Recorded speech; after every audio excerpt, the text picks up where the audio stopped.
Tasya. Saya Dewi. Saya Gibran. Saya Rakti Hamjari. Saya Rina. Kami dari kelompok 4 akan menjelaskan tentang peristiwa Merah Putih di Manado.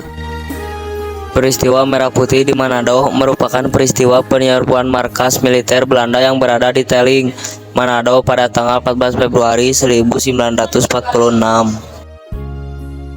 Tokoh-tokoh dan perannya antara lain Letnan Kolonel Taulu, pemimpin militer bersama Sersan Wuisan.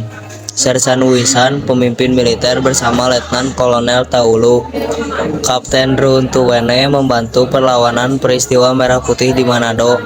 Kapten Runturambi membantu perlawanan peristiwa Merah Putih di Manado. Mayor Tumundo membantu perlawanan peristiwa Merah Putih di Manado. Utamanya, peristiwa ini terjadi dilatar belakangi oleh adanya provokasi yang dilakukan Belanda, yang mana menjadi bentuk perlawanan masyarakat Sulawesi Utara terhadap provokasi Belanda tersebut. Saat itu, Belanda mengklaim bahwa kemerdekaan Indonesia hanya untuk Jawa dan Sumatera saja. Bermula dari rakyat Manado yang baru mengetahui tentang kemerdekaan Indonesia, yaitu pada 24 Agustus 1945. Mereka mengetahuinya melalui berita. Kronologi peristiwa Merah Putih di Manado diawali dengan berita kemerdekaan Indonesia tersebut. Saat itu, mereka pun mengibarkan bendera merah putih di berbagai tempat, seperti di halaman rumah, sudut-sudut jalan, hingga kantor bekas penguasa kolonial Jepang. Meski sudah diumumkan mengenai kemerdekaan, Belanda tetap ingin dan berusaha menguasai Manado.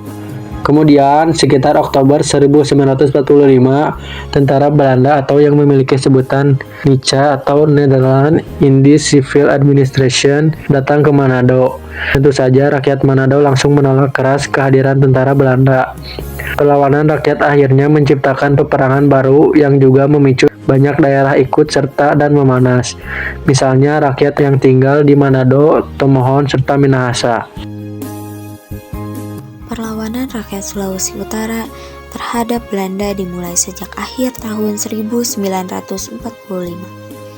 Beberapa tokoh pejuang yang berperan penting dalam peristiwa ini antara lain adalah Letnan Kolonel Taulu, Sersan Wuisan, Kapten Runtuwene, Kapten Runturambi, dan Mayor Tumundo. Mereka membentuk barisan pejuang dan laskar rakyat yang terdiri dari mantan tentara Jepang, mantan tentara peta atau pembela tanah air, mantan tentara Heiho atau bantuan tempur, pemuda, pelajar, dan rakyat biasa. Mereka juga mendapat dukungan dari sebagian pasukan KNIL pribumi yang membelot dari Belanda. Berkat perjuangannya bersama rakyat Manado, ia akhirnya berhasil membebaskan Kolonel Taulu dan Sersan Wuisan, serta pemimpin lain yang ditahan oleh Belanda. Puncak peristiwa Merah Putih di Manado ini ditandai dengan dirobeknya bendera Belanda yang awalnya merah putih biru menjadi merah putih seperti bendera Indonesia sekarang. Setelah kekalahan Belanda antara 13 sampai 16 Januari 1942, pasukan khusus pendaratan gabungan Sasebo Jepang melakukan operasi pembersihan di Manado dan wilayah sekitarnya. Setelah selesai, pasukan Jepang dikumpulkan di Manado untuk memulai persiapan menguasai Kendari. Peristiwa pertempuran Manado menewaskan 32 orang dari pasukan pendaratan Angkatan Laut khusus Yokosuka kedua dan 90 lainnya terluka. Korban itu ditambah 12 orang tewas dari pasukan pendaratan khusus gabungan Sasebo dan 154 lainnya mengalami luka.